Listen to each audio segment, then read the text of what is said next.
À quelques minutes du coup d'envoi de ce match entre les éléphants de Côte d'Ivoire et le Nzala national de la Guinée équatoriale, notre consultant Luc Nobissi. Bonsoir Luc. Bonsoir Hervé.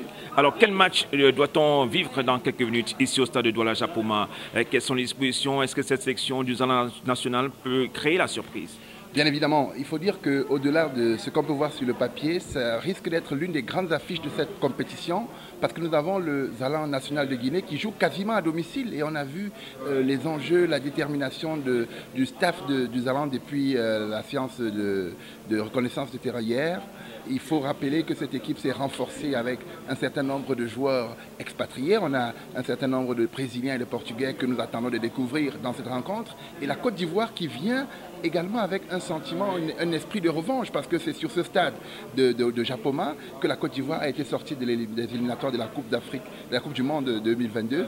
Donc ça va être une rencontre très explosive.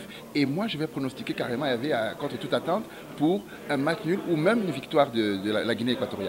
Une surprise ici au stade de Douala-Japoma. Absolument, absolument, parce qu'il faut dire que la Côte d'Ivoire, avec son armada de stars, va certainement venir, probablement, et ça c'est le piège dans lequel il risque de tomber, prendre cette équipe de Guinée équatoriale de haut. Mais il faut se souvenir que cette équipe de Guinée équatoriale a failli passer à la phase suivante de la Coupe du Monde. Donc c'est une équipe qui est suffisamment aguerrie, suffisamment préparée, et comme je l'ai dit tout à l'heure, qui joue quasiment à domicile.